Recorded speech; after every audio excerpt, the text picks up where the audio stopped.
नाना कुंजे. आजकाल भारतीय महिलांना सौंदर्य स्पर्धात फार चांगले दिवस आलेले आहेत. मी काय तसा प्रोफेशनल मॉडेल वगैरे नाही आहे. माझं कोंबड्यांचं दुकान आहे, ब्रॉयलर चिकन, शिवाय अंडीसुद्धा ठेवतो, नॉन फर्टिलाइज. तर आमच्या कोंबडी संघाचे लोक मला काय म्हणाले की अरे तुझी पर्सनॅलिटी एवढी चांगली आहे, तू मस्क्युलर आहेस, तू का नाही भाग घेत सौंदर्य स्पर्धेत. मग गावठी कोंबडी नाही, हे गावठी कोंबडी विक्रेता संघाच्या लोकांनी माझी एंट्रीज देऊन टाकली. मग मला जावं लागलं त्या स्पर्धेमध्ये. मिस फेमिना इंडिया स्पर्धा असते ना बायकांची, तशी मिस्टर मस्क्युलिना इंडिया अशी स्पर्धा होती. तर या स्पर्धेत परीक्षक काय काय पाहतात? तुमची पर्सनॅलिटी पाहिली जाते, मजबूत दात आहेत की नाही पाहतात, डोळे सुंदर आहेत की नाही पाहिले जातं, तुमची चाल कशी डौलदार आहे की नाही ते पाहतात, फिगर पाहिली जाते. शिवाय आम्हाला ते काही प्रश्न विचारतात, मार्मिक प्रश्न विचारतात. आणि माझं नाव जेव्हा त्यांनी अनाऊन्स केलं, माझ्या नावाची जेव्हा घोषणा झाली, नाना कुंजे मंचावर यावे यावे यावे, त्यावेळी मी असा कॅट वॉक घेत आलो.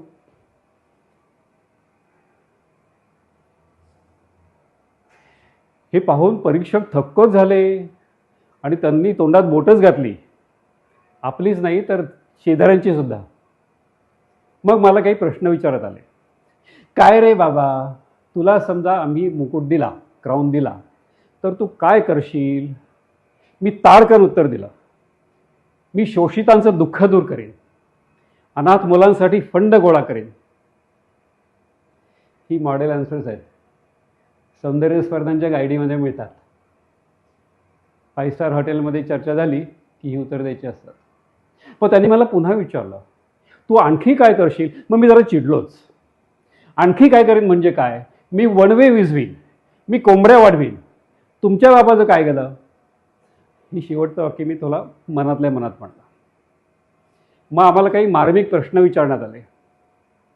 या सगळ्या प्रश्नांची उत्तरं मी अगदी आत्मविश्वासाने, कॉन्फिडेंटली चुकीची उत्तरं दिली.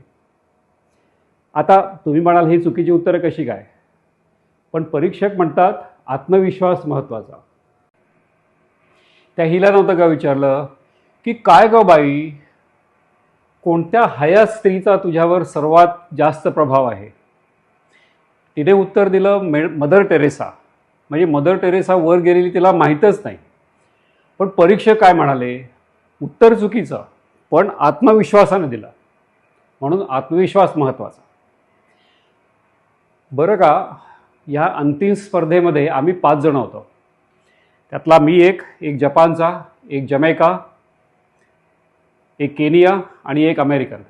म्हणजे आशियातले आम्ही 2 जण होतो. पण त्याची अक्कल कमी पडली त्या जपान्याची. अहो, गाड्या बनवणं वेगळं आणि सौंदर्य स्पर्धा वेगळ्या. आता आपल्या महिलांचं किती कौतुक करावं. कुठलीही स्पर्धा घ्या, मिस युनिव्हर्स आहे, मिस वर्ल्ड आहे, मिस एशिया पॅसिफिक, मिस अमुक, मिस कोथरूड, मिस ठाणे पश्चिम, कुठलीही स्पर्धा घ्या, मग आमच्या मुली सगळ्यात पुढे असतात. पण आता बरं का, माझ्यापासून पुरुषांच्या सौंदर्य स्पर्धेतसुद्धा भारतीय लोक मैदान गाजवणार आहेत. आता काही विघ्नसंतोषी लोक म्हणतात की हा सगळा फार्मा कंपन्यांचा, कॉस्मेटिक कंपन्यांचा डाव आहे.